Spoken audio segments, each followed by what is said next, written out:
हम जो सोचते हैं वो होता क्यों नहीं? जो हम चाहते हैं वो मिलता क्यों नहीं? मेरे सामने वाले को क्यों वो सारी चीज़ें जल्दी-जल्दी मिल जाती हैं? आखिर मेरी किस्मत ऐसी क्यों है? क्या तुम भी बार-बार ऐसा ही सोचते हो?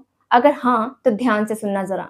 एक्चुअली ना तुम अपनी लाइफ़ के क्रिएटर खुद हो। वो हर चीज़ जो तुम्हारे साथ अभी हो रही है, वो हर सिचुएशन जिसमें तुम अभी फँसे हुए हो, वो हर रिश्ता जो टूटा हुआ है या बन रहा है, वो सारा पैसा जो तुम्हारी जेब में आया या तुम्हारी जेब से गया, वो सारी अच्छी बुरे इंसिडेंसेस तुमने खुद बनाया है, तुमने खुद क्रिएट करा है। अब तुम बोलोगे कि मैम ये सारी चीज़ें जानबूझकर हम क्यों अपनी लाइफ में अट्रैक्ट करेंगे, है ना?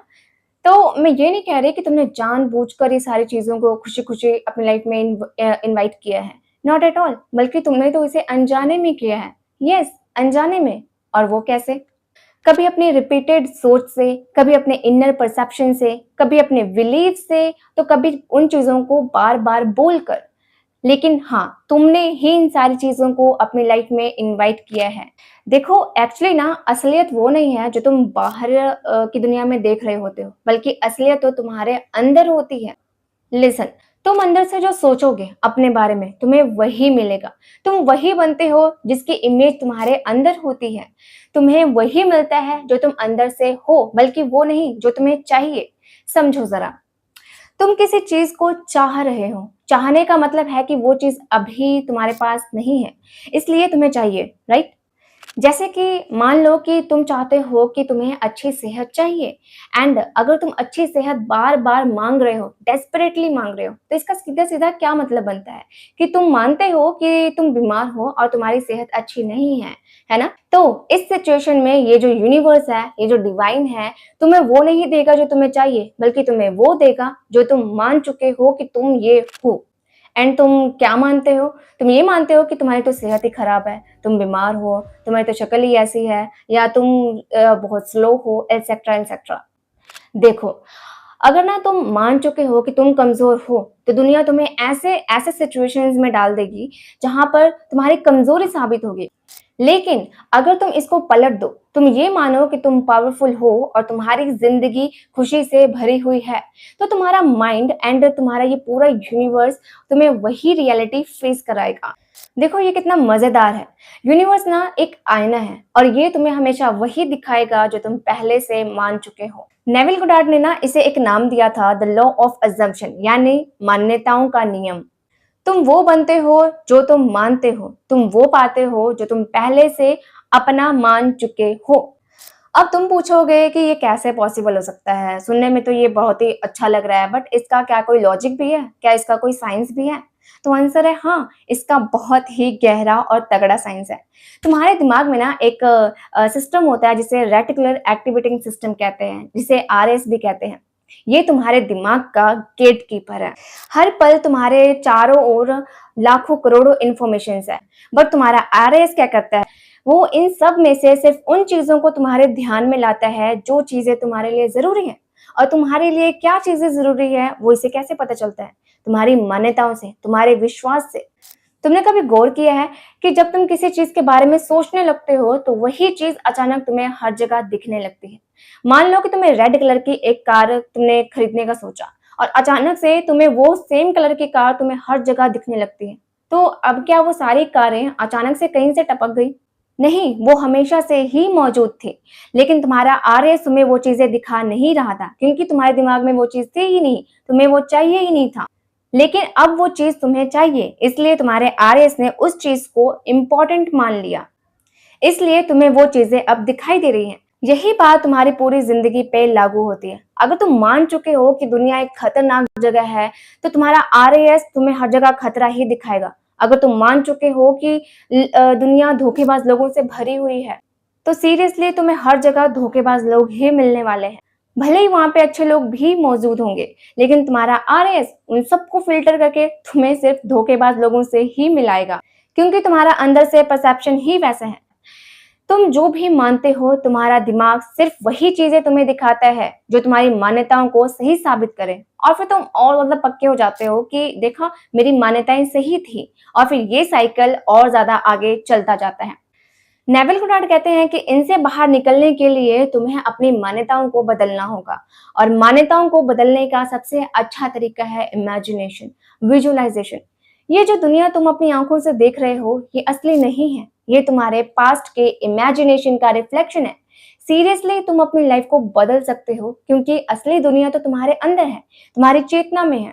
न्यूरोसाइंस सेज कि जब तुम आंखें बंद करके किसी चीज को स्ट्रांगली स्ट्रांगली इमेजिन करते हो, तो तुम्हारे दिमाग में न्यू न्यूरल पाथवेज बनने लगते हैं।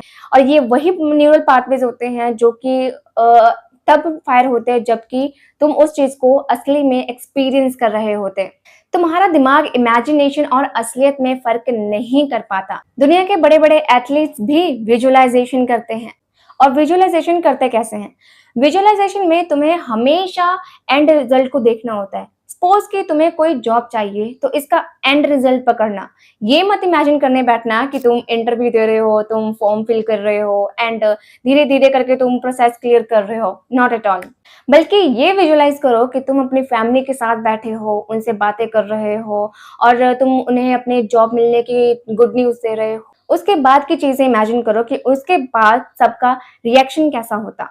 उस खुशी को महसूस करो, उस गर्व को महसूस करो, उस राहत को महसूस करो। क्योंकि जब तुम उस फीलिंग में जीते हो, तो तुम एक न्यू फ्रीक्वेंसी पर वाइब्रेट कर रहे होते हो। और क्वांटम फिजिक्स कहती है कि जैसे फ्रीक्वेंसी पर तुम होते हो, तुम्हारी लाइफ भी वैसी ही होती है। डॉक्टर ब्रूस लिप्टन ने अपनी किताब में लिखा था कि तुम्हारे शरीर का हर एक सेल तुम्हारी बातों को सुन रहा होता है। तुम्हारी मान्यता तुम्हारी बायोलॉजी तक को बदल सकती है। तो जब तुम्हें पता है कि तुम्हारी लाइफ तुम्हारी मान्यताओं से कंट्रोल हो रही है, तुम्हारी इमोशन से कंट्रोल हो रही है, तो क्या अब भी तुम बैठे रहोगे? तुम ऐसे ही रहोगे? चेंज नहीं करोगे इसे? अगर तुम अभी इसी वक्त सच में अपनी लाइफ को बदलना चाहते हो, तो सबसे पहले तुम अपनी मान्यताओं को बदलो। और तुम अपनी मान्यताओं को सिर्फ तब ही बदल पाओगे जब तुम्हें पता होगा कि तुम्हारी मान्यताएं हैं क्या, पॉजिटिव और नेगेटिव। अब इसके लिए पता क्या करना है? थोड़ा टाइम निकालो, शांति से बैठो और देखो कि तुम्हारे बारे में, तुम्हारी जिंदगी के बारे में, लोगों के बारे में तुम्हारे अंदर कैसे परसेप्शंस है, तुम्हारे अंदर कैसे विश्वास है, तुम किस तरह की चीजों को मानते हो अपने अंदर।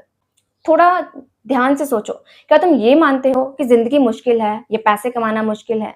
तुम्हारी जो भी मान्यताएं हैं, उन्हें पहचानो और उन्हें लिखो। दूसरा स्टेप, अपने परसेप्शंस को पहचानने के बाद अब बारी है कि तुम नए परसेप्शंस बनाओ, अपने पुराने परसेप्शंस को बदल कर। सोचो तुम्हें क्या बनना है, जो तुम बनना चाहते हो उसी को अपना परसेप्शन, अपनी अजम्पशन बना लो। देखो, बाहरी दुनिया चाहे जैसी भी हो, तुम अंदर से ये मान लो कि तुम वही हो जो तुम बनना चाहते हो। तीसरा स्टेप, रोज विजुअलाइजेशन करो। हर दिन थोड़ा थोड़ा टाइम निकालो और अपनी आंखें बंद करके अपने आप को उस सिचुएशन में देखो, वहां पर पहुंचाओ जहां तुम पहुंचना चाहते थे। उन इमोशंस में डीप जाओ, चीजों को महसूस करो। जितना ज्यादा तुम उन्हें महसूस करोगे, उतनी ही जल्दी तुम्हारा दिमाग उन्हें असली मानेगा। और जितनी जल्दी तुम्हारा दिमाग उन चीजों को असली मानेगा, उतनी ही जल्दी तुम उन चीजों को अपनी लाइफ में देख पाओगे, एक्सपीरियंस कर पाओगे। ये सब सुनने में ना आसान लग सकता है, बट सीरियसली ये इतना आसान नहीं है। क्योंकि तुम्हारी पुरानी मान्यताएं, तुम्हारा पुराना बिहेवियर तुम्हें बार बार पीछे खींचेगा।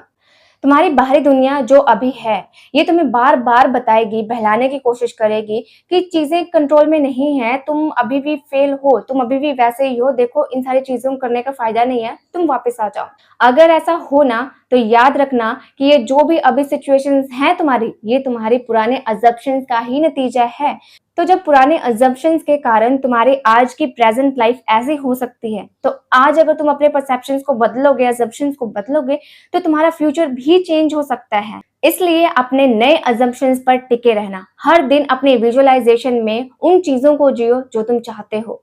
यहीं से तुम्हारी लाइफ में बदलाव शुरू होंगे। नाउ अब ये तुम्हारी चॉइस है कि तुम्हें अपनी लाइफ में विक्टिम बने रहना है या फिर तुम इसको बदलना भी चाहते हो।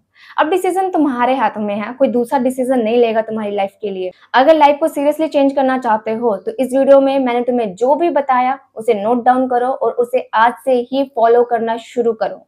एंड यस, ये पूरा यूनिवर्स हर टाइम तुम्हारी मान्यताओं को सच बनाने के लिए तैयार बैठा है। तो अगर तुम अभी से अपनी परसेप्शंस को चेंज करोगे, तो तुम्हारा फ्यूचर डेफिनेटली चेंज होने वाला है। मिलते हैं नेक्स्ट वीडियो में।